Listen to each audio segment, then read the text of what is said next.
A major thump of snow is incoming, and I think we're looking at round 2. We're going to talk about that today, and we're also going to talk about the cold that's incoming. Something interesting showing up on the modeling, not just today, but yesterday and maybe the day before too.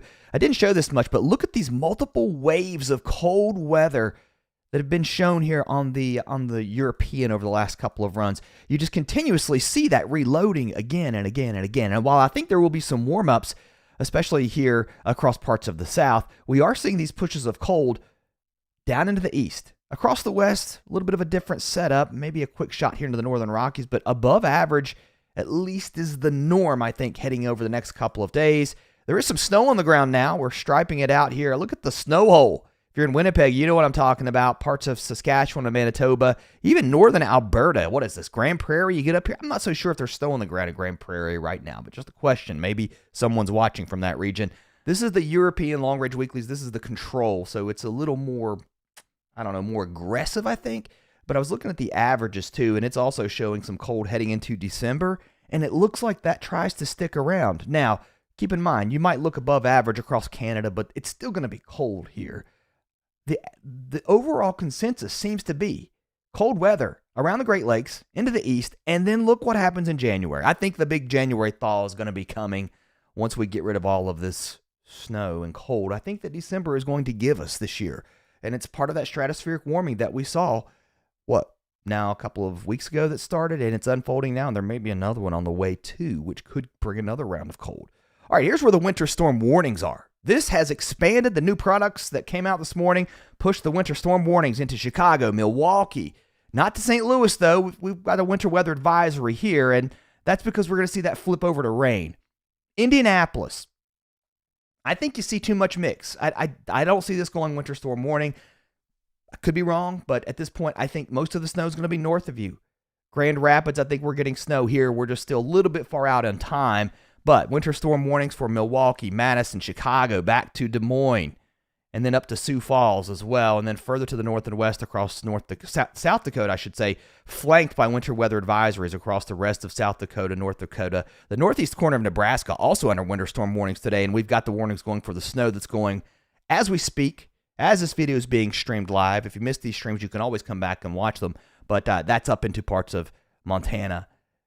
Lake effect snow is going to be really heavy today. More lake effect snow warnings continuing here from Cleveland up to Erie. Not Buffalo, but get over here into downwind of Lake Ontario. We've got some heavy snow, and it's also falling just to the northeast of London off of Lake Huron. Some pretty heavy snow here. And then just to the northeast of Toronto. That's one heck of a band that's set up today, dumping some heavy snow into Canada. And we're picking up really a double whammy here. Look at this. That fetch coming off of Lake Huron here, crossing Ontario, and then it picks up more moisture across Lake Ontario, dumping that snow here into the Tug Hill Plateau as your winds curve a little more westerly here across New York. So this is round 1, guys. We've got round 2 on the way. Let's detail this out, and we'll time everything as we head through the day today. We've got the lake effect going into tonight, into Saturday. We're starting to develop low pressure across the plain states. On the northern side of this, some snow. It'll be relatively light across parts of Nebraska, but once we get into the morning hours, northeast Nebraska into Iowa, the snow starts to pick up in intensity. All right, we're going to move pretty quickly with this because I want to show you several scenarios and several maps, and we're going to get into the snow totals as well. But this is one heck of a snow going by the time we get into Saturday afternoon. If you're flying into Chicago Saturday night, it's a big connection hub. I know it's a busy travel time. Man, this is going to be rough. If you're thinking about interstate travel about this time, I'm just going to tell you, the snow's going to thump down pretty hard at times across southern Wisconsin, Iowa, northern parts of Illinois, and then as we head into the overnight hours, we're talking about that snow moving into Michigan. It's also going to be snowing heavy, I think, across northern parts of Indiana, but look how the rain is transitioning on the southern side. We'll get a little closer on this too, but you can see that mix happening as that southerly flow picks up as your low moves by to your north, not the side of the low you want to be on for the heavy snow. This thing's coming right into Michigan. Detroit, looks like we started snow. It could mix over to a little bit of rain, and then this low moves by pretty quickly. Into the northeast, a little bit of snow across northern New England, all rain for the cities, rain back into the south, high pressure building in. There also could be a little bit of mixed precip on the front side of this into parts of the Appalachians, into parts of Pennsylvania, mixed to rain, I think, across Pennsylvania, and then everything turns to plain rain as our flow turns more southerly. The front moves through, though, and then we turn cold. A little bit of lake effect behind this, and now we're setting the stage for the second system that's going to bring more chances for snow further south this second time. That's going to drop some light snow as it moves through the Rockies as we head now into Saturday into Sunday, so expect a little bit of accumulating snow into the Wasatch. I don't think it's enough to get your early ski season going into the mountains, into the Wasatch here, but it's been pretty rough, a pretty rough start to winter, but a little more snow into Colorado where it's also been relatively dry. Now we're looking at the second storm. Okay, this is where I think there's starting to be more agreement today that this is going to happen. Now, exactly where that placement's going to be, I don't know. I'm going to tell you that because this energy, I talked about this yesterday, that we're sampling is still way out at sea, right? So we've got to get better sampling. I think that starts to happen as we head into really tonight into Saturday. This is when this upper level energy starts to move into the Pacific Northwest. So we just wanted to show you that real quick. Back to the map. Some snow starts to break out, though, I think, as we head into Monday, right? Across the plains, across parts of Nebraska, Kansas, northern Missouri. This looks relatively light compared to what we're seeing right now. But as this moves further to the east, this trough starts to dig. You know, this is the European. The GFS is lining up with it, too. On the front side of this, some snow, ice, sleet, kind of a cold wedge set up east of the mountains, and then some overrunning snow into Ohio, Indiana, maybe as far south as Kentucky, maybe Bowling Green. The European has been consistent in showing that, but the heavy snow starts to pick up once this thing gets to the coast. This is where your temperature differences are really going to energize this storm, and the European is putting some heavy snow into eastern PA. Don't think Philadelphia. I think we're going to get rain in Philly. I think it's rain in New York, and I think it's rain at Long Island. Boston, you stand a chance, but chances go up increasingly as you get into Western Mass, you get up into Vermont, New Hampshire. I think once you get north of New York City, probably north of Poughkeepsie, that's where your heavy snow is going to be. This is an early call on this. Still a long way to go. And then behind this, we turn cold. And look, I want to show you something on the European. Look at the multiple chances for winter weather. We talked about this back, I don't know, the 10th, 11th, the 12th of November, somewhere in that time frame, that December is going to start cold and active. It's living up to what we were seeing. The models are consistent here, and this is a very, very interesting setup for December for snow lovers. This is the GFS. It's got the snow, all right? We're going to look at those totals in just a second with this first storm, but here's a quick look at the second storm. Very similar looking now today to what the European printed last night. Maybe a little colder, a little heavier with the snow back into Ohio and also southern Illinois, southern Indiana. But the idea that you have a storm, that's the good news when it comes to forecasting. You know where it's going to be. You know what you're dealing with. Still very similar with the look, too, in the track with rain right along the coast, heavier wintry precipitation on the northern side of this. We could be looking at a foot plus in some areas at this point. That's what I think. And the GFS also keeps it relatively cold, relatively active with more winter storm chances. If you like this content, subscribe if you made it this far. It helps the channel. And give it a like if you're watching the video in the live stream or on playback. Here's the snow that we're looking at. And by the way, we talked a little bit about long-range forecasting earlier. I'll have another long-range winter update as we enter meteorological winter December 1. We're going to look into January. I know, it's long-range. It is what it is. Just a few clues that we're going to look at and what I think I'm seeing. Here's the snow. Here's what we're expecting. It really picks up, though, as it moves into Iowa with more than a foot possible. This is the newest European run that came out. I don't know that we get a foot of snow into Chicago, but Milwaukee, I think the official forecast is very close to a foot anyway. You're talking 8 to 12, some areas 8 to 14. Some places could get locally higher. And the thing is, once you get the banding of snow, I think you see big differences. Some places may just see 7 or 8 inches, go down the road a few miles, and now you got close to a foot of snow. And then that moves further to the north and east. Now, some of this is lake effect that we're seeing right now. You can kind of see where that is. But look, more synoptic snow moving into Ontario. This is the first storm, and here it goes into the northeast. Some lake effect, too. I don't want to downplay this. You're going to get quite a bit through the next 24 hours here downwind of the Great Lakes. But that synoptic snow starts to pick up with that area of low pressure further to the north into Ontario. Here's a look at the touch numbers from the National Weather Service. Official forecast as of this morning for Chicago, 8.9. I do believe that's at O'Hare.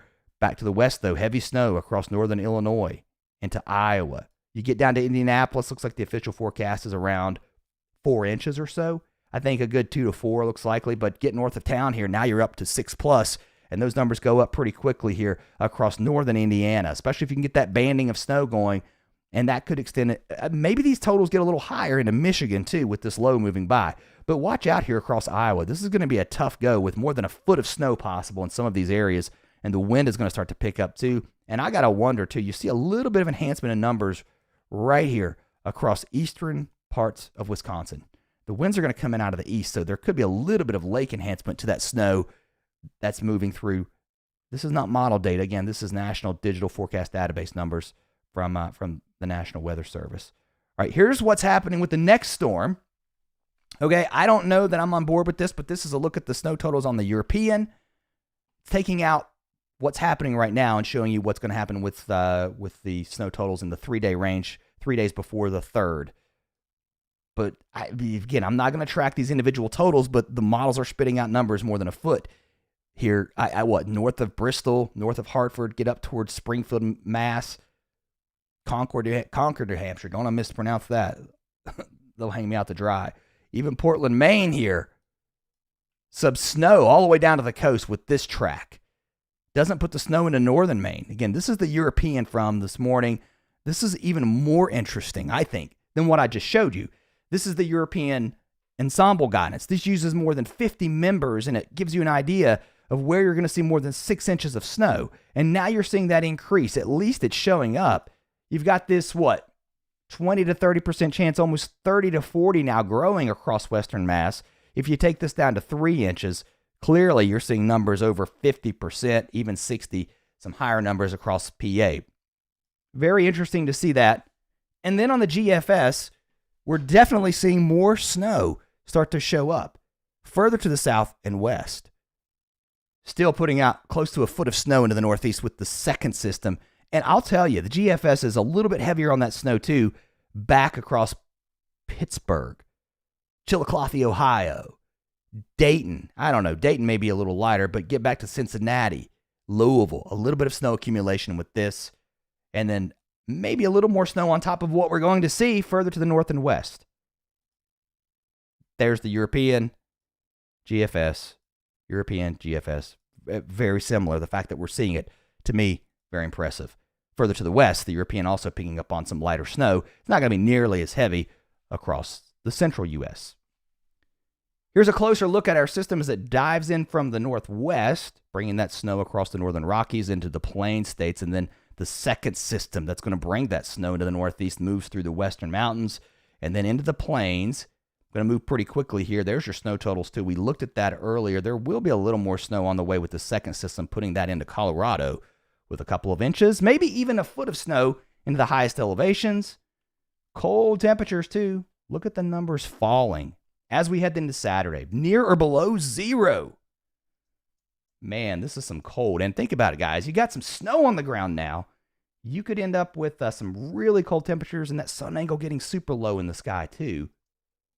Further to the east, here comes the snow dropping south and east as we move through today. Look at this into Iowa, up towards Chicago, moving through the Great Lakes, cold winds behind it, temperatures dropping, some showers moving through the south. We didn't talk much about this. We're focusing on the snow, but we do get windy and colder all the way to the Gulf Coast.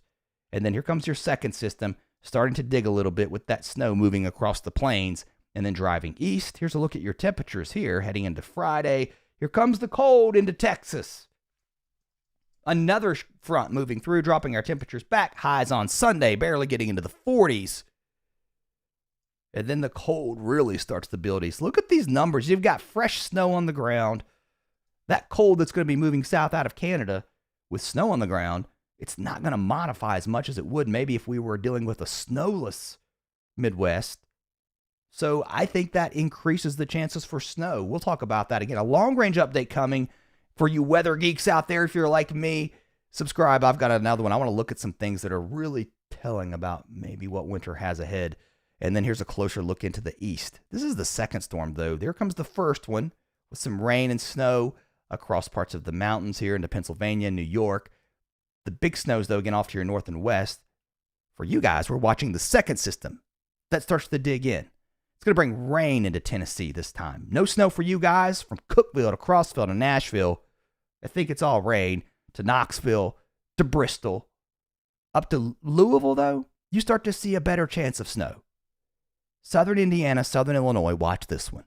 This could get interesting, especially with this type of setup. This is the GFS. Again, I've showed you both models now at this point.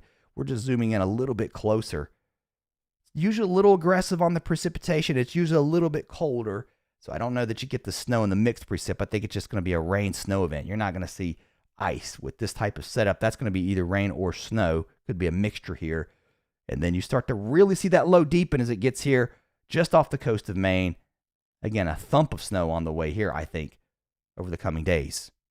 All right, that's a quick update. If you've made it this far, I hope that means, well, you got something out of it. Subscribe. Come back for more. Thanks for your support, guys. The OGs, everyone, give it a like if you've already subscribed. I always love to hear from you in the comments. See you next time.